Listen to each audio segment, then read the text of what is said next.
dance.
There are only two possible cases in which synthetic representation and its objects can come together, necessarily relate to each other, and, as it were, meet each other. Either if the object alone makes the representation possible, or if the representation alone makes the object possible.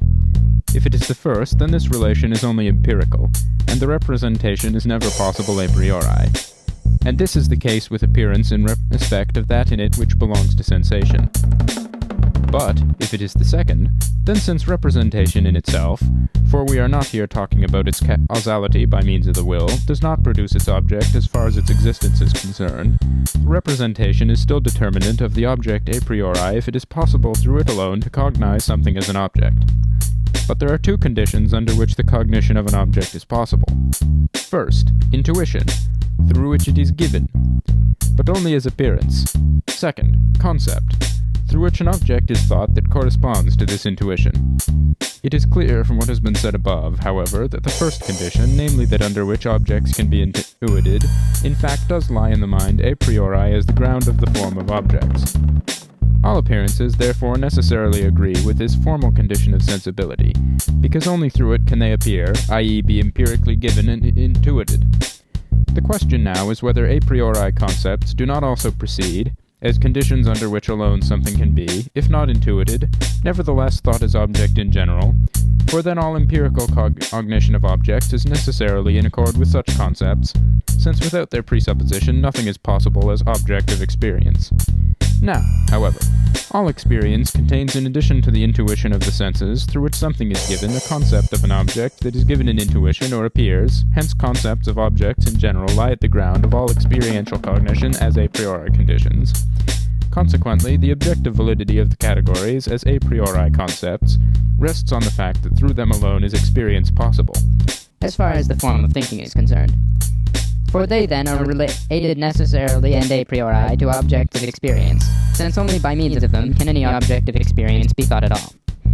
The transcendental deduction of all a priori concepts, therefore, has a principle toward which the entire investigation must be directed, namely this, that they must be recognized as a priori conditions of the possibility of experiences, whether of the intuition that is encountered in them, or of the thinking.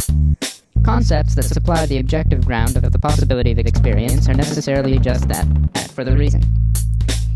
The unfolding of the experience in which they are encountered, however, is not their deduction, but their illustration, since they would thereby be only contingent. Without this original relation to possible experience, in which all objects of cognition are found, their relation to any object could not be comprehended at all. There are, however, three original sources, capacities or faculties of the soul, which contain the conditions of the possibility of all experience and cannot themselves be derived from any other faculty of the mind, namely, sense, imagination, and apperception. All these are grounded in 1. The synopsis of the manifold a priori through sense. 2. The synthesis of the manifold through the imagination. Finally, 3. The unity of the synthesis through original apperception. In addition to their empirical use, all of these faculties have transcendental one, which is concerns cellular form and which is possible a priori. We have discussed this with regard to the sentences in the first part above. However, we will now attempt to understand the nature of the other two ones.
Up.